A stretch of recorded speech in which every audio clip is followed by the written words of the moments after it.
I'm too high. I feel like I'm like. Where's the fucking shit?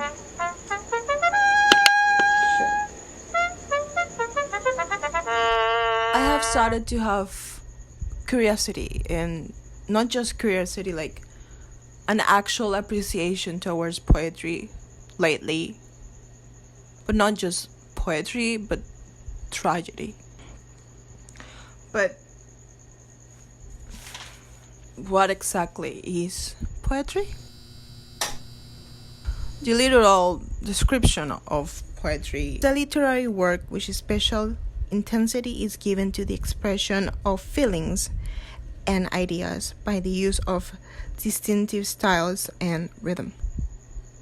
I feel that poetry, it's,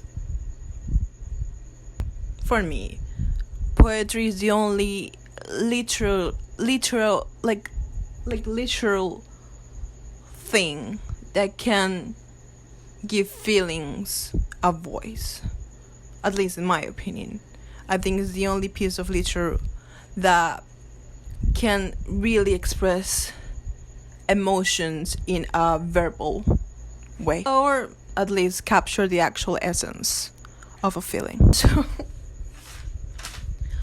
I actually wrote a whole script about this video. So if I look down, it's because I literally wrote it like 3 hours ago. I didn't memorize it. But what I wanted to say is really clear. There is a poem that it's my favorite lately. I saw it yesterday, and was actually the poem that made me want to do this video. It's called The Side Effects of Eating Too Many Clementine. So let me just find it.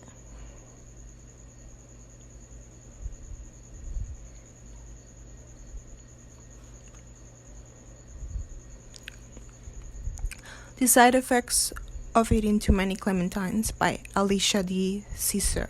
I'm sorry if I said that wrong. There are boxes of clementine in the kitchen, and the thing is that I love you again. The thing is that I love what orange tastes like, so I eat too much of it and end up sick.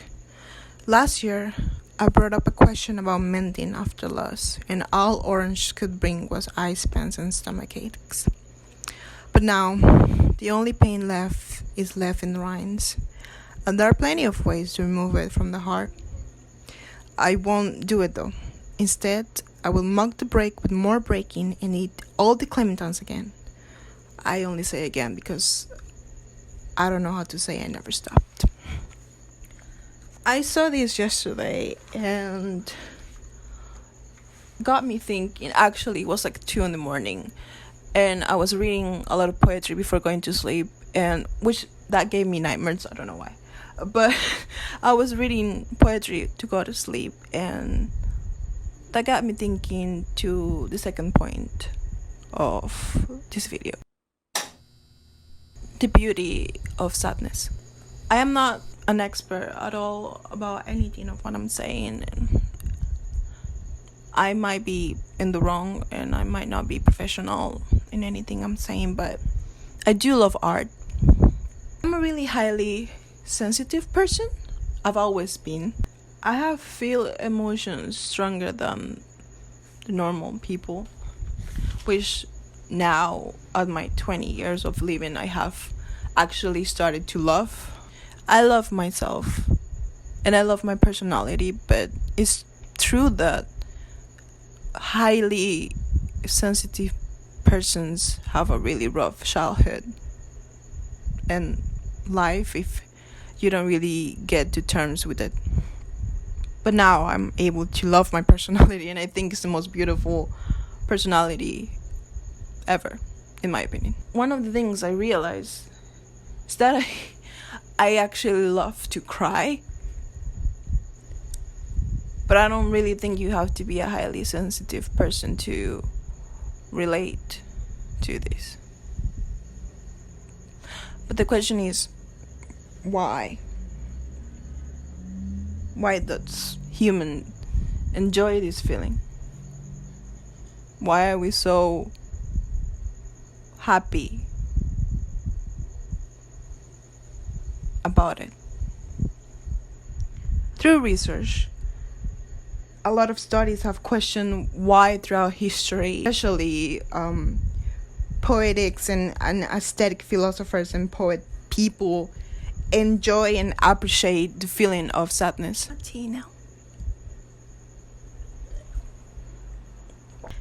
Hanish J. Wagner, I hope I'm saying that correctly,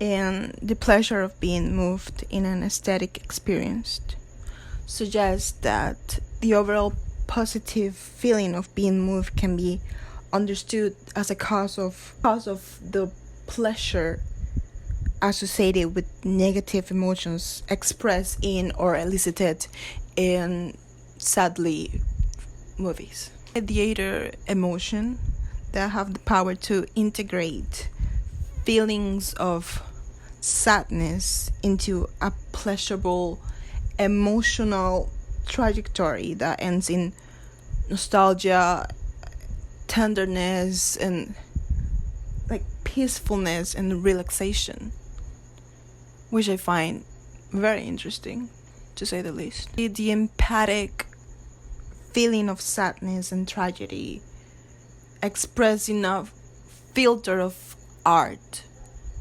help us appreciate and have a lot of appreciation and empathy towards the emotion itself. I feel, in my opinion, that sadness is one of the most horrible and beautiful emotions that us as human beings experience. Sounds kind of weird, but it really is. I think sadness is the core of us, but not really. And I'll explain why. Losing someone has been one of the most hard things that have happened in my life. Yet, I can help but, when I read poems or watch films or books, help but feel a sense of happiness. I think when you see in an artistic way something you relate to, I think that makes that pain a little bit more manageable. In the way of, I think pain being told in an artistic way, in an artistic filter, makes us have empathy towards it. And when it's something you experienced and you are watching it in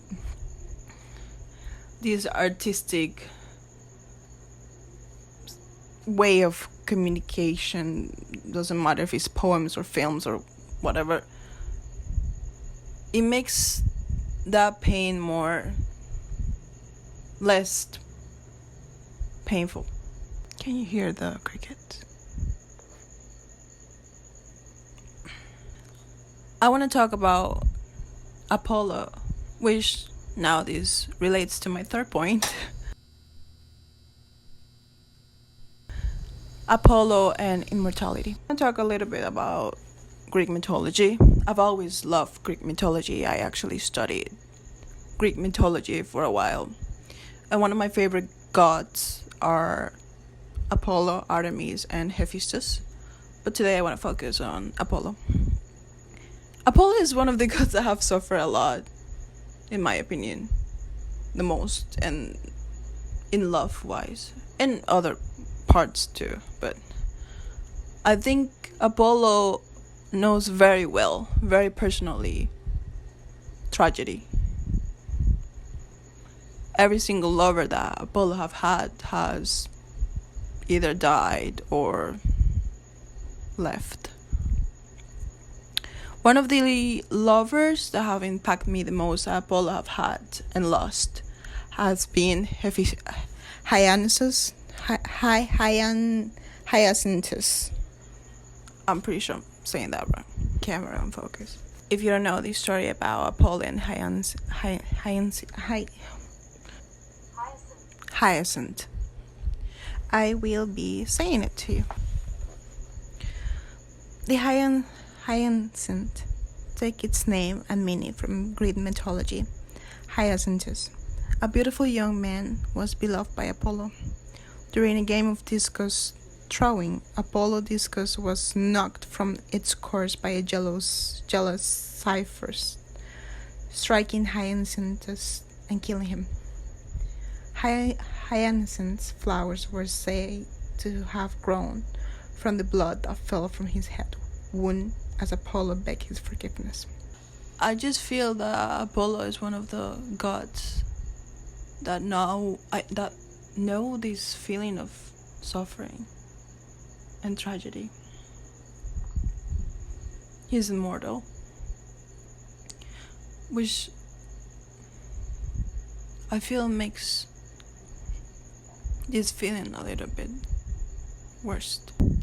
There's also another person that Apollo had in Chaos. I think that's his name. These names are really hard for me. There's actually a poem about it in Icarus. So the poem goes the way. It's not a poem. It's more of a writing. Seeing you come to me should be catharsis, but instead it takes on the color of murder. It is because you are the mortal one between us, more beautiful in your emotions, easier to kill.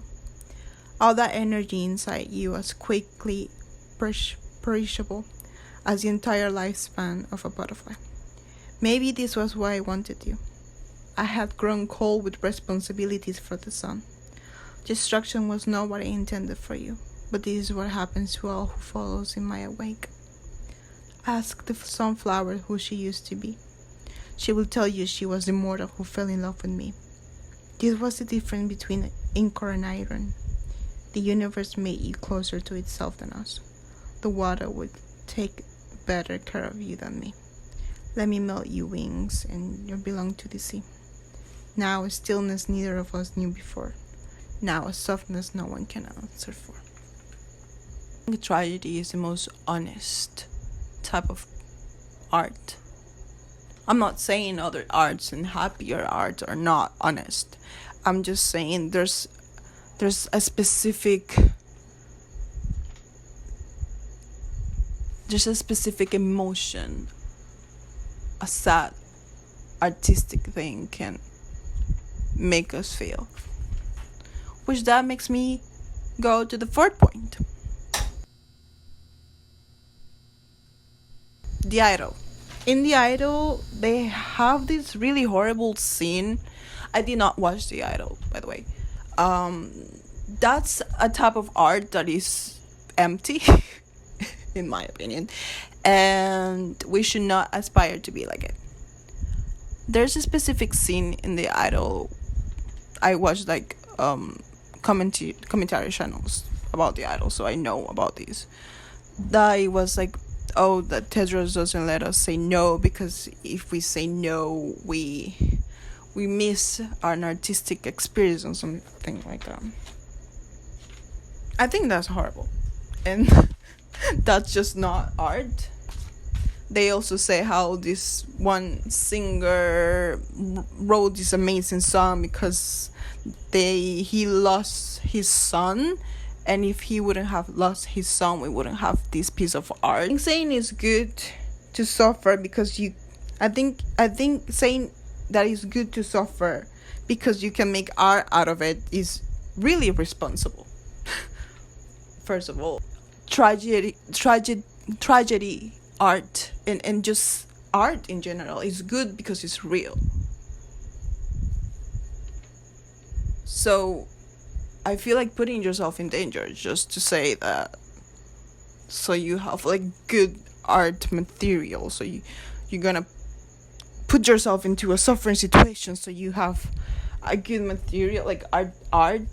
I just think it just kills the sole purpose of art, because that just makes it empty. And art is not empty, and people love art because it's real and it has emotions. That's why I fucking hate all this AI thing. Corporations are just lazy and they just want to put AI on everything because they're too lazy to actually pay people that have actual talent for these machines.